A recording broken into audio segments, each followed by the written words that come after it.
오늘 나눌 말씀은 강준민 목사님의 고난 속에서도 하나님을 신뢰하는 찬양의 능력입니다.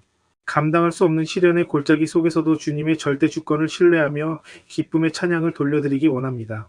고난이라는 이름의 깊은 신비, 인생을 치열하게 열심히 살아냈지만 예기치 않은 아픈 실패와 질병을 마주할 때가 있습니다. 고난의 쓴맛은 피할 수 없는 신비이자 연단이지만 이를 어떻게 해석하느냐에 따라 인생의 축복이 결정됩니다. 욥은 하나님이 극찬하시던 경건한 의인이었으며 동방 최고의 부자였습니다. 그러나 사탄의 참소 속에서 하루아침에 모든 가축과 종들을 잃고 자녀 10명이 한꺼번에 목숨을 잃는 처참한 폭풍을 맞이합니다. 욥은 찢어지는 슬픔에 겉옷을 찢고 머리를 밀었지만 원망 대신 땅에 완전히 엎드려 경배와 예배를 선택했습니다. 가장 어두운 벼랑 끝에서 드려지는 찬양은 원수의 참소를 잠재우는 최상의 능력입니다. 닥쳐온 거친 환경을 당장 바꿀 수는 없지만 그 환경을 바라보는 우리의 마음과 눈은 즉시 교정할 수 있습니다. 수영장 파티로 소음을 내던 이웃을 미워하기보다 그들을 향한 구원의 기도를 시작할 때 원망은 사라지고 평안이 찾아옵니다. 우리는 모태에서 맨몸으로 태어나 갈 때 역시 빈손으로 돌아갈 유한한 인생들입니다. 주신 이도 여호와시요 거두신 이도 여호와십니다. 지금껏 누려왔던 모든 사소한 행복이 전적인 주님의 선물이었음을 인정해야 합니다. 사탄은 욥이 축복을 받았기 때문에 믿는 척하는 것이며 재산을 빼앗기면 욕할 것이라 비아냥댔습니다. 참된 신앙의 성숙은 복의 선물보다 오직 주님 한 분만으로 평생 만족하며 어떤 시련 속에서도 입술로 범죄하지 않는 것입니다. 평소에 다져놓은 거룩한 습관이 결국 위기의 날을 돌파하게 만듭니다. 다니엘이 사자굴 앞에서도 전에 하던 대로 하루 3번씩 무릎 꿇고 감사했듯이 평소에 깊은 예배와 경외의 습관을 단단히 빚어두어야 무너지지 않습니다. 빚 때문에 노예로 팔린 가족의 몸값을 대신 치러 복구시켜주는 구속자 고엘. 욥은 나의 대속자가 살아계시니 마침내 땅 위에 서실 것을 고백했습니다. 십자가에서 나를 위해 피 흘리신 예수가 계시기에 우리는 반드시 순금처럼 일어납니다.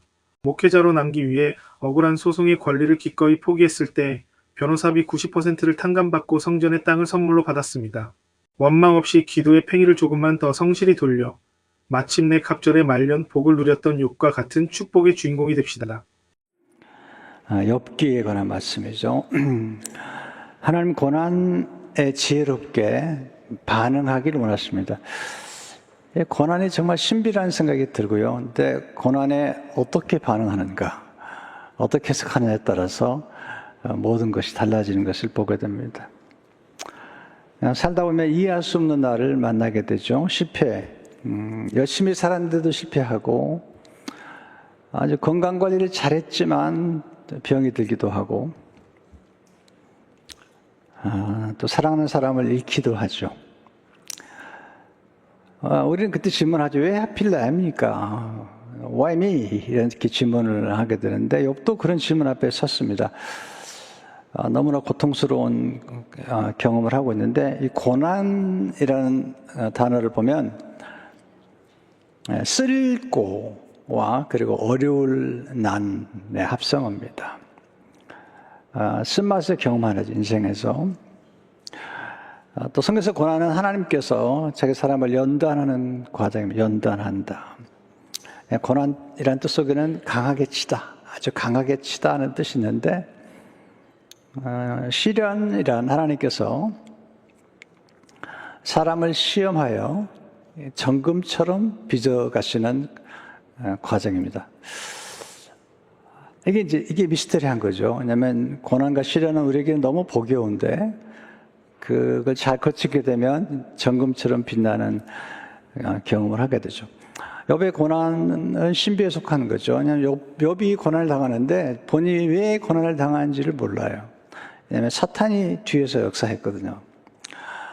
사탄이 하나님의 아버지께 욥이 까닭 없이 하나님을 경외하겠습니까? 하나님이 복을 많이 주셨기 때문인데 복을 다 거둬갔으면 하나님을 저주할 겁니다. 이렇게 얘기하는데 욥은 전혀 모르는 가운데 고난을 당하게 됩니다. 여기서 보면 첫 번째 교훈은 하나님을 잘 믿는 사람에게도 고난은 찾아온다는 것입니다.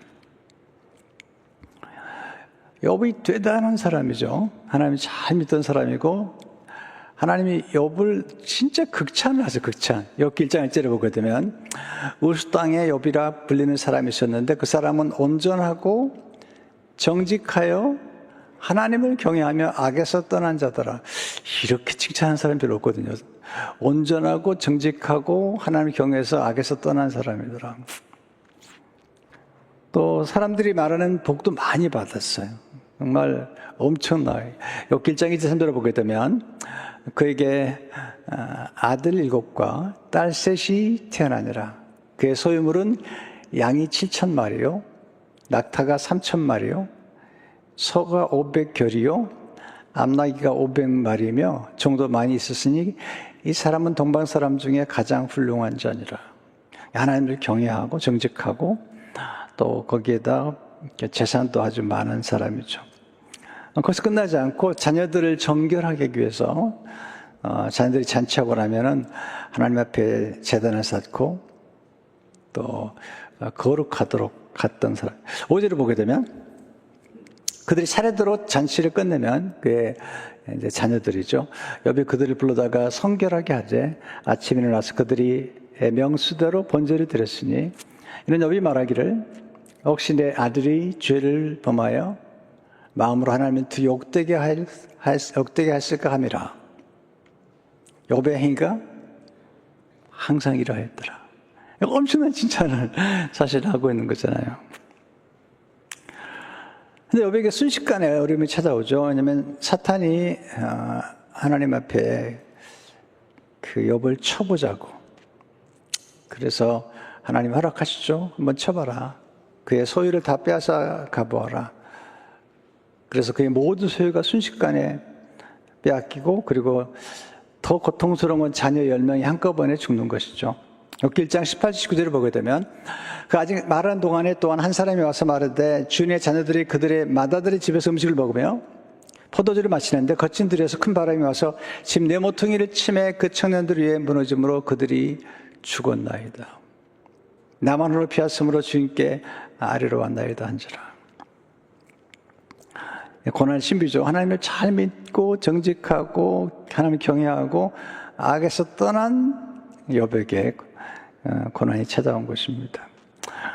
근데 이 고난의 결과, 고난을 잘 반응한 결과는 하나님께 큰 영광이 되고 또 하나님을 직접 만나는 은혜를 체험하게 되고 또 역전의 드라마, 그러니까 엄청난 어려움보다 더 갑절의 복을 받는 그런 결과를 가져오는 걸 보게 됩니다.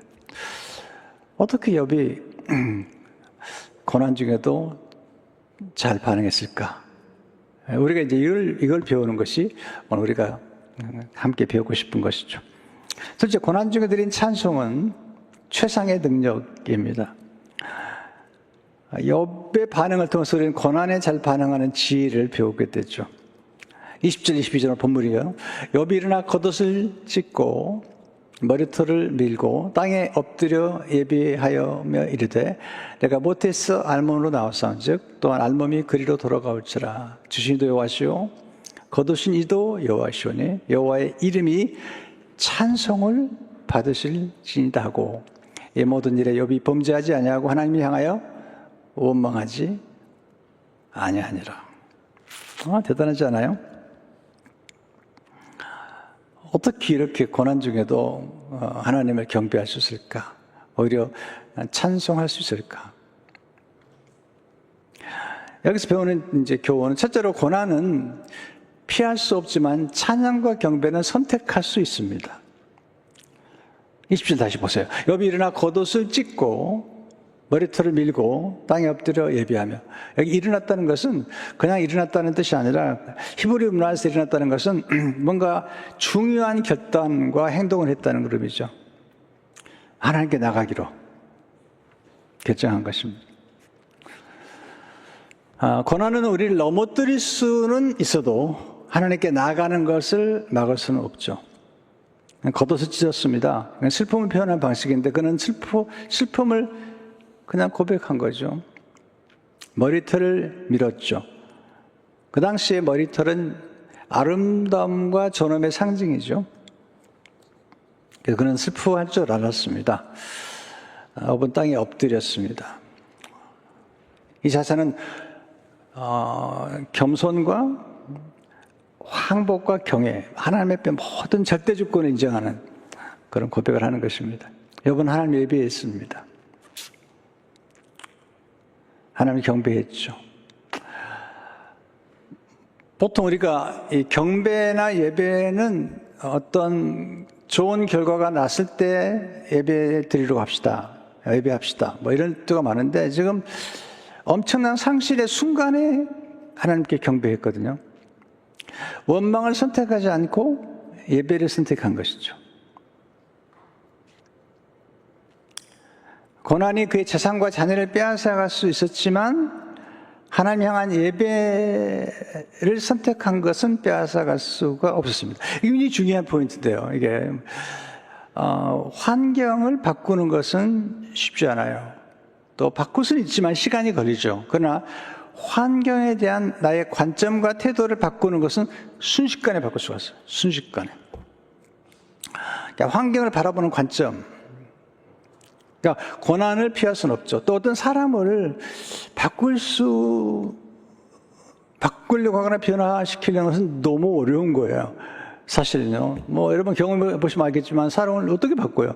어떻게 변화시켜요? 너무너무 어려운 거죠. 그러나 불가능한 건 아니죠. 그러나 그 사람을 향한 태도나 생각과 관점을 바꾸는 것은 한순간에도 바꿔서 한순간 모든 게 순간이니까요. 저희 바로 옆집에 한 사람 이사 왔는데 자세히 모르겠어요. 근데 이사 왔는데 어느 날 수영장을 파더니 요즘 이렇게 자주 주말에 파티를 해요. 파티를 여러 사람이 와서 파티를 하는데 밤새요. 밤새 밤을 새워요. 와, 지독해요. 뭔가 마시고 피우고 그러는데 이 각성이 돼서 그런지 밤새 하는데 와, 잠을 못 자겠어요. 근데 그런 생각이 들더라고요. 야, 진짜 철학이들을 저렇게 하면 얼마나 좋을까. 근데 진짜 밤새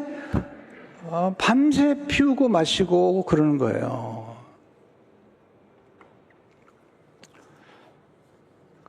근데 문득 이렇게 잠을 선잠 자다가 문득 이런 생각이 들더라고요. 하나님 저 사람들 구원받게 해주세요. 갑자기 기도가 바뀌었어요. 갑자기 구원받게 해주세요. 이런 기도를 드릴 뻔했어요. 하나님 저 집 또 팔려가지고 이사가게 해주세요. 이런 기도를 드릴 뻔하다가 하나님 구원받게 해주세요. 저 사람들. 근데 보세요. 한순간이지만 내가 구원받게 해달라는 관점으로 기도하고 보는 순간 마음에 어떤 앙금 같은 게 사라진 거예요. 불만 같은 게 사라진 거예요. 야, 놀라운 경험이죠. 그러니까 그 사람들을 바꿀 수는 없지만 내가 생각하는 관점과 그들을 향한 그 기도해야 되겠다는 태도를 바꿨더니 이 놀라운 변화가 일어나기 시작한 거죠. 세 번째, 찬송은 절대 주권과 절대 섭리를 인정하는 믿음의 고백이죠. 21절을 보세요. 대단히 유명한 얘기죠. 이래 내가 못해서 알몸으로 나왔사온즉 또한 알몸이 그리로 돌아가올지라. 주신이도 여호와시오 거두신이도 여호와시오니 여호와 이름이 찬송을 받을지어다 하고. 여러분, 인간 존재의 본질을 깨닫는 사람이죠. 내가 못해서 알몸으로 나왔사온즉. 여러분, 알몸으로 나오지 않은 사람 있으면 손 들어보세요.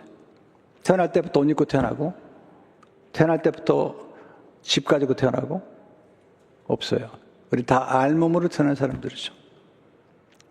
근데 어느새 우리는 지금 살아가면서 이렇게 집도 옷도 하여튼 이게 직함도 가지고 살아가는 건데 이게 우리가 이런 고백을 할 수 있다는 거 진짜 쉽지 않습니다. 여러분, 인간이 유한한 존재임을 깨달은 거죠. 또한 알몸이 그리로 돌아갈지라. 알몸이 그러니까 우리 영원한 존재가 아니라는 것을 깨달은 거죠. 이렇게 돌아간다는 뜻은 흙은 흙으로 돌아가는 것처럼 장세기 3장 19절을 보게 되면 넌 흙이니 흙으로 돌아가. 우리 육신은 흙으로 돌아가잖아요. 우리 영은 이제 하나님과의 관계에서 살아가지만 우리가 태어날 때 빈손으로 태어났죠. 그리고 죽을 때 빈손으로 죽습니다. 재산을 주신 분도 하나님이시고 건강을 주신 것도 하나님이시죠.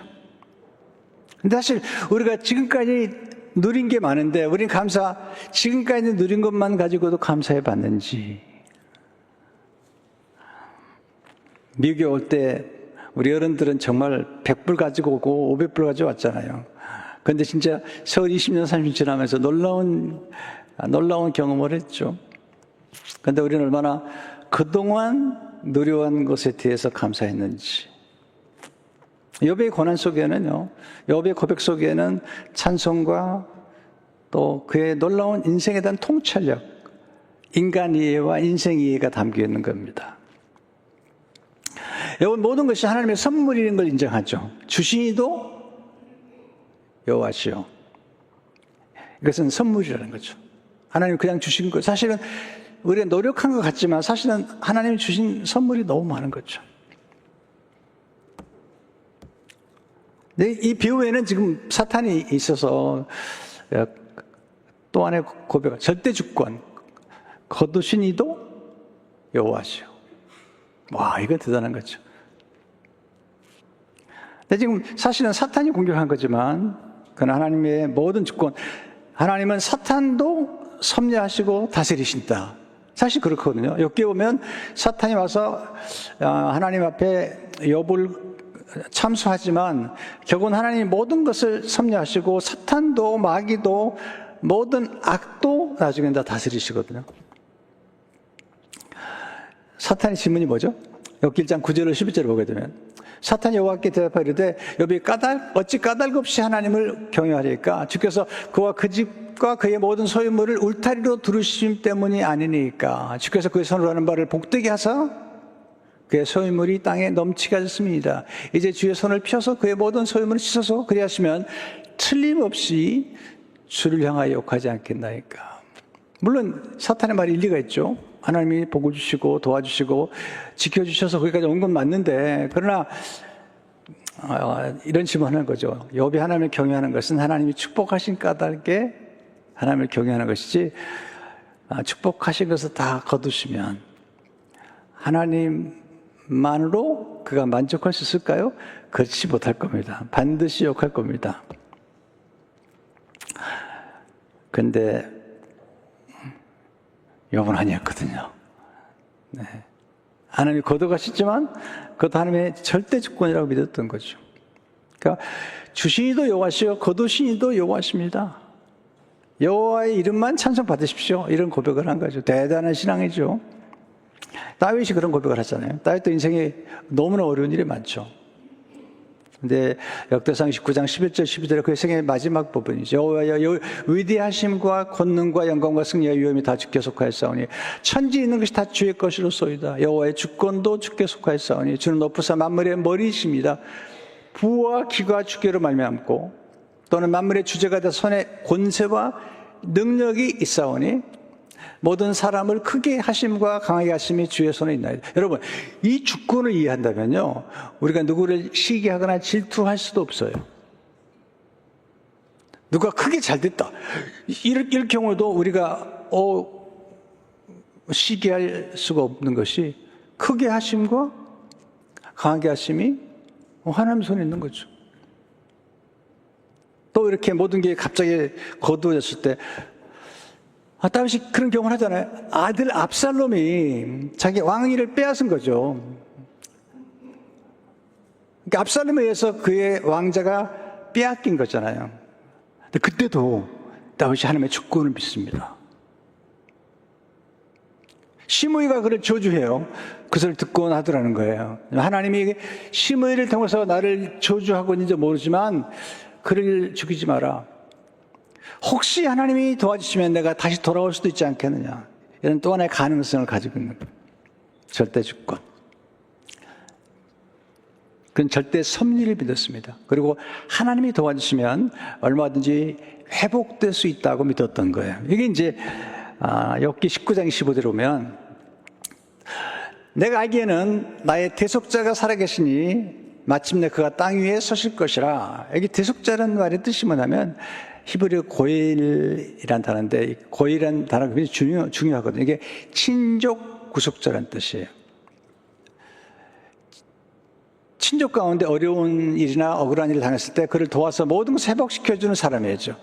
빚 때문에 노예에 팔린 가족을 대신하여 값을 지불하고 사서 자유하기도 하고, 잃어버린 재산을 회복시켜주는 사람이고, 억울한 가족을 대신해서 원수를 갚아주는 사람. 이게 룻기에 나오는 보아스가 바로 이 고엘, 친족 구속자예요. 그래서 대를 이어주기도 하고, 그리고 빚 때문에 땅을 빼앗겼으면 빚을 대신 갚아주고 다시 원주인에게 돌려주는 것. 여기에서 이제 그는 회복을 믿었고 부활을 믿었고, 구속자가 계시다면 반드시 회복될 수 있다. 그는 부활의 찬송과 소망의 찬송을 부른 거예요. 저는 로마서 8장 18절을 너무너무 좋아해요. 우리가 알거니와 하나님을 사랑하는 자, 그 뜻대로 부르심을 입은 자들에게는 모든 것이 합력하여 선을. 이게 모든 것 속에는 고난도, 역경도, 그리고 만남도, 헤어짐도, 빼앗긴 것도, 잃어버린 모든 게 다 포함되어 있습니다. 이게 하나님의 절대 주권과 섭리를 믿는 사람들이죠. 세 번째, 찬송은 고난 중에도 감사하는 신앙의 고백이죠.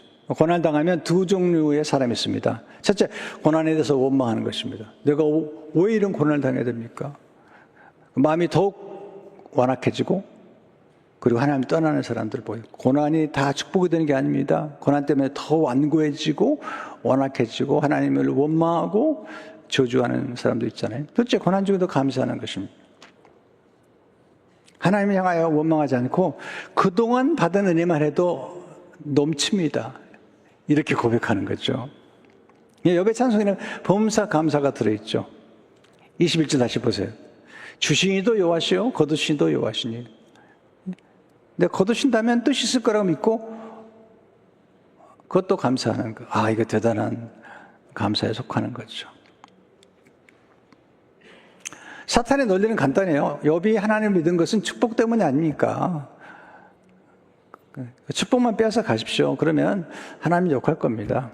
9절 다시 보세요. 사탄이 여호와께 대답하여 이르되 욥이 어찌 까닭 없이 하나님을 경외하리까? 욥이 이제 모든 걸 잃었죠. 그리고 자기 자녀도 잃었죠. 그때 또 찾아와 사탄이 와가지고 사탄은 참수하죠. 이번에 몸을 치십시오. 건강을 치십시오. 그러면 욕할 것입니다. 틀림없이 욕할 거라. 틀림없이. 욥기 2장 4절을 보세요. 사탄이 여호와께 대답하여 이르되 가죽으로 가죽을 바꾸오니 사람이 그의 모든 소유물로 자기 생명을 바꾸올지라. 이제 주의 손을 펴서 그의 뼈와 살을 치소서. 그리하시면 틀림없이 주를 향하여 욕하지 않겠나이까. 틀림없이 욕할 겁니다. 뼈, 살, 이게 요즘으로 말하면 피부암 또는 고스암 같은 거죠. 엄청난 고통스러운 거죠.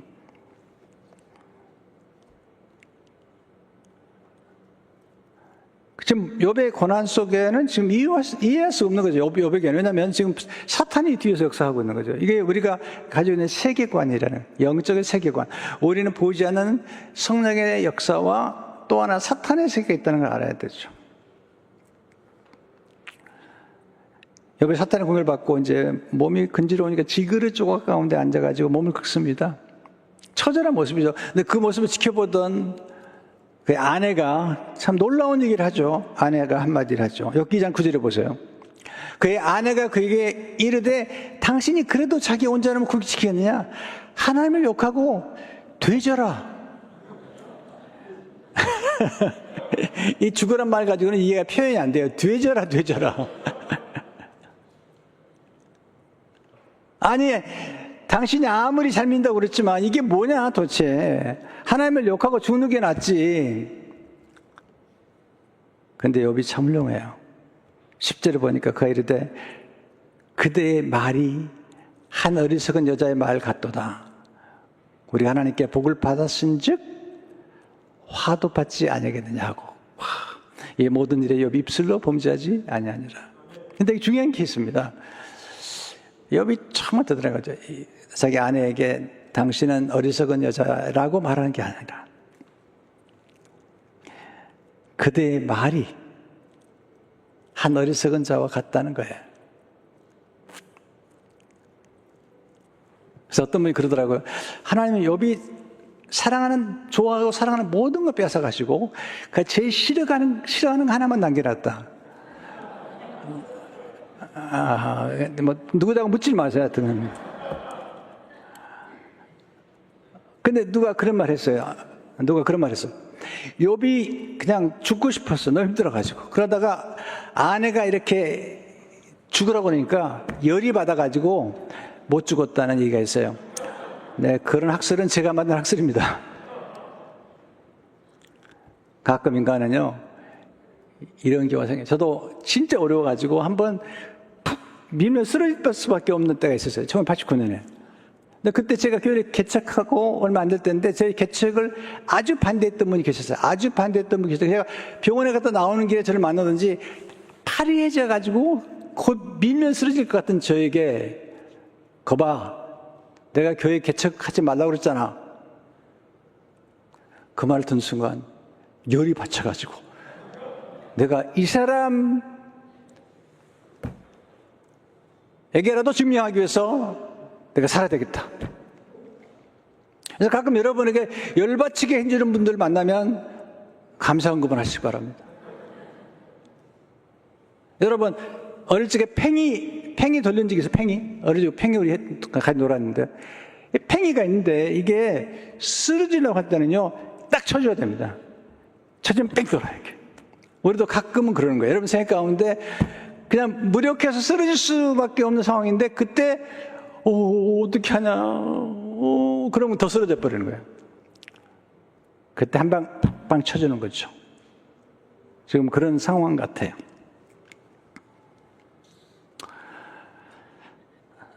여러분, 성숙한 믿음은 하나님의 선물보다 하나님을 사랑하는 것입니다. 근데 이게 쉽지 않아요. 이런 단계에 올라가는 게 쉽지 않습니다. 사람의 고난을 만나면 먼저 입술부터 무너집니다. 원망과 불평과 저주와 비난을 하게 되죠. 근데 욥기는 고난 중에도 하나님의 선하심을 인정하고 하나님 향한 원망을 하지 않았다. 대단한 것입니다. 감사했다. 세 번째, 거룩한 습관을 형성한 사람은 고난 중에도 찬송할 수 있습니다. 여러분, 습관이 정말 중요합니다. 습관은 반복적인 생각과 태도, 행동을 통해 형성이 됩니다. 습관은 익숙할 익히습과 익숙할 관. 익히는 거예요. 새가 나는 것처럼. 습관은 하루아침에 형성되지 않습니다. 좋은 습관은 형성하기까지 어렵고, 나쁜 습관은 형성하는 게 쉽고 잘 떠나지 않습니다. 좋은 습관은 형성하기 어렵고 쉽게 떠나죠. 여러분, 아리스토텔레스는요, 습관을 최고로 중요하게 생각했습니다. 우리는 반복적으로 행하는 것이 우리 곧 자신입니다. 그러면 탁월함은 한 번의 행동이 아니라 습관입니다. 전 정말 이 말을 믿어요. 제가 경험해서 알기 때문이죠. 존 드라이덴은 말하죠. 우리가 습관을 만들고 그 다음에 습관이 우리를 만든다. 그러니까 다니엘을 보면 그런 거룩한 습관을 가지셨죠. 기도하고 감사하는 습관이죠. 다니엘 6장 10절을 보세요. 다니엘이 왕의 도장에 찍힌 것을 알고도, 무슨 얘기냐면, 기도하면 사자굴에 들어가는 것을 알고도 자기 집에 돌아가서는 입방에 올라가 예루살렘으로 향한 창문을 열고 전에 하던 대로 하루 3번씩 무릎을 꿇고 기도하여 그의 하나님께 감사했더라. 여러분, 이게 쉬운 게 아닙니다. 그가 청년의 때에서 가서 이 말씀이 나올 때는 그가 한 80 정도 됐을 때인데, 평생 동안은 하루에 3번씩 기도하고 그도 감사했다는 겁니다. 예수님도 습관이 있었잖아요. 누가복음 10절을 보세요. 예수께서 잘하시던 곳 나사렛에 이르시되 안식일에 늘 하시던 대로 해당에 들어가서 성경을 읽으려고 소심해. 늘 하시던 대로. 누가복음 22장 39절을 보세요. 예수께서 나가 습관을 따라, 이건 기도하신 거예요. 감람산에 가심에 저도 따라갔다. 자, 이게 어떤 습관을 가지고 있느냐, 이게 중요한 거죠. 인생은 습관이고 영성은 습관이라고 생각이 들어요. 그리고 이 습관을 통해서 우리의 인격이 형성이 되고 우리의 운명이 결정이 돼요. 그래서 좋은 습관을 형성하려고 굉장히 노력해야 되고요. 그리고 나쁜 습관은 떠나보내도록 해야 됩니다. 그러면 우리가 욥을 통해서 배운 욥은 어떤 습관을 가졌어요? 첫째로 하나님을 경외하는 습관이 거룩한 습관이죠. 하나님을 경외했습니다. 1절에 보면 하나님을 경외하며, 8절에도 보면 하나님을 경외하며 악에서 떠난 자는, 여러분 제 지혜의 근본이 뭔가? 하나님을 경외하는 거죠. 그게 축복이죠. 두 번째, 하나님을 예배하는 거룩한 습관입니다.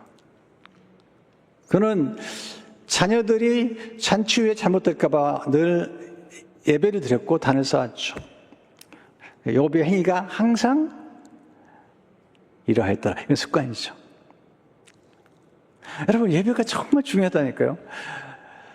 그 오르날 타자마자 다윗이 예배 드리다가 복을 받은 거잖아요. 재앙이 멈추고 복을 받은 거잖아요. 세 번째, 하나님을 평소에 가장 소중히 여기는 거룩한 습관. 그러니까 우리가 예배가 중요하다는 것은 하나님이 가장 소중한 분입니다. 하나님 모든 복의 원천이십니다. 심지어는 우리가 모든 것을 잃어버렸지만 잃어버린 것을 회복시킬 수 있는 전능하신 하나님, 엘샤다이 하나님이라는 사실을 인정하는 것입니다. 욥은 하나님을 축복의 수단으로 삼지 않았습니다.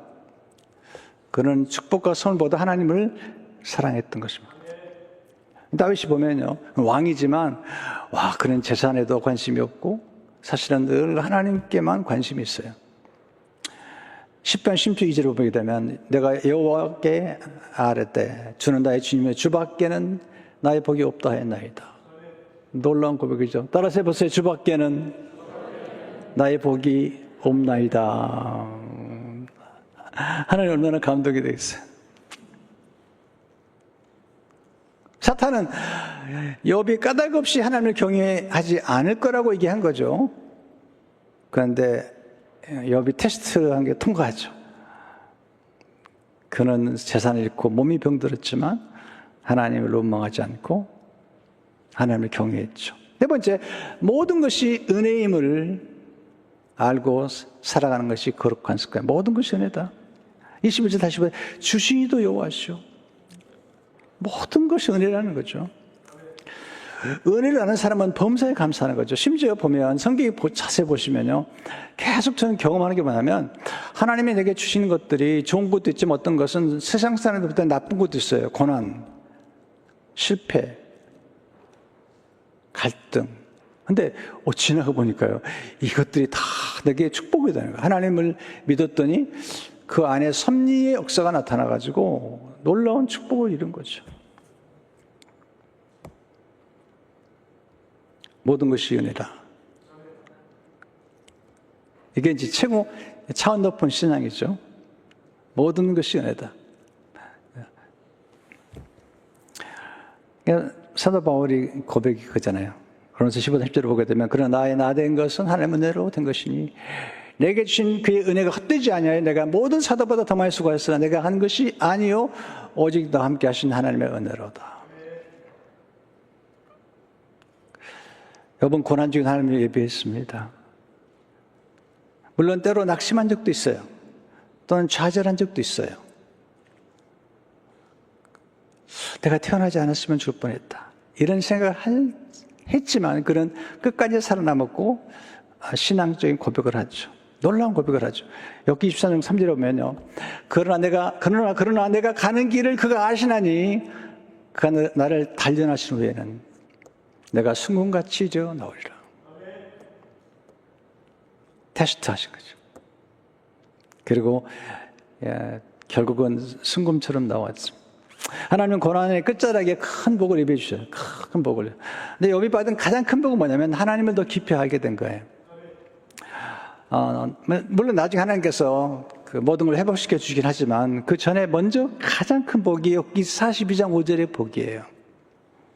내가 죽게 대하여 귀로 듣기만 하였사오니 이제 내 눈으로 주를 배움나이다. 이게 최고의 복이죠. 바울의 그런 고백하셨어야 됩니다. 내가 유익하던 모든 것을 배설물로 여기는 건 그리스도를 아는 지식이 가장 고상합니다.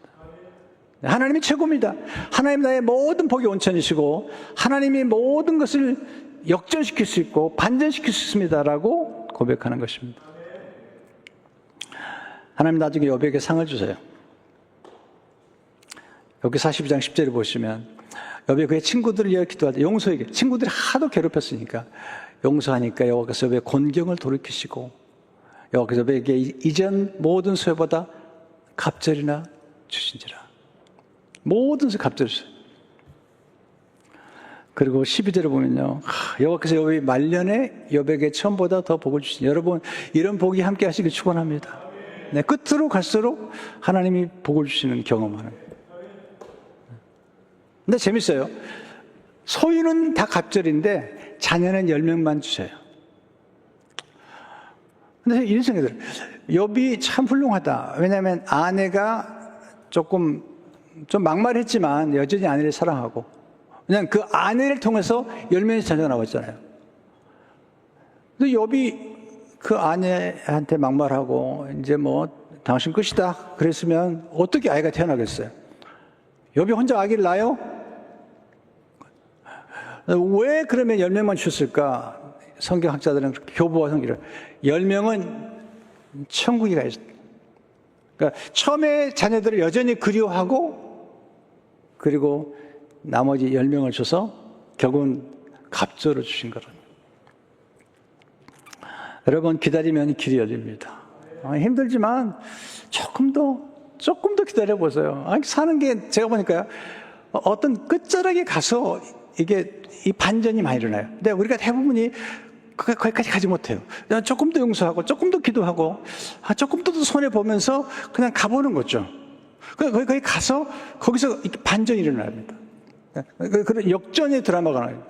터닝 포인트가 있고 임계점이라는 게 있는데 대부분이 거기까지 못 가는 거죠. 어제도 우리 목사들 모였는데 수냄년이 얘기했죠. 수냄년이 처음에 엘리사에게 그냥 음식만 접대하다가 어느 날 조금 스트레치합니다. 너무 귀한 분인데 방을 하나 만들어 드리겠다. 그래서 방 하나 만들고 그리고 침실과 식탁과 그리고 의자와 촛대를 만들어 드렸어요. 침실과. 그런데 나 이제 감동을 하나님이 주시니까 이제 엘리사를 통해서 여인이 아이를 낳죠. 아이가 잘 크다가 병들었어요. 죽었습니다. 그랬더니 여인이 놀라워요. 엘리사를 섬기기 위해서 만들어 드렸던 엘리사의 침대 위에다 아들을 놓아요. 그랬더니 엘리사가 와서 그 아들을 살려줘요. 놀라운 스토리거든요. 만약에 음식만 접대했다면, 그런 집이 없었다면, 방을 만들어주지 않았다면 그런 침대도 없었을 것이고 그리고 아들을 낳을 수도 없었을 텐데 조금 더 봉사하고 조금 더 섬겼더니 그런 일이 벌어진 거죠. 저는 그런 생각을 많이 하죠. 조금만 더 해보자. 그렇게 하면서 여기까지 왔어요. 한 번만 더. 그런 역사 속에서 하나님이 놀라운 일을 일으키는 것을 보게 됩니다. 성도 여러분, 우리가 고난이 없는 사람이 어디 있겠습니까? 근데 하나님께서 드라마를 만드신 거예요. 놀라운 드라마. 역전의 드라마를. 근데 제일 좋은 건 뭐냐면 아무리 힘들어도 사람을 경외하고 그리고 아무리 힘들어도 악을 행하지 않고 선을 베풀고 용서하고 그러다 보면 어느 순간 하나님께서 이 썰물을 민물로 확 바꿔주실 거죠. 놀라운 드라마를. 오늘도 김상한 목사님 왔다 가셨는데 너무 이분 너무 일반. 여러분 꼭 그 영상 설교를 들으시면 좋겠는데 그분은 저를 너무 잘 알죠. 제 어려움도 너무너무 잘 아시고 와서 너무 좋아하시는 거죠. 제가 17년 전에 어려운 일을 당했습니다. 소송을 당하고 너무나 많은 어려움을 당했지만 저는 카운터 수를 하지 않았습니다. 끝까지 안 했습니다. 나는 소송에 이기고 싶지 않습니다. 나는 목사로 남고 싶습니다. 내가 소송에 이기고 인생에서 실패하는 자가 되지 않고 내가 소송에서 이기고 목회에 실패하는 자가 되지 않습니다. 나는 소송에 질지언정 저는 목회자로 살겠습니다.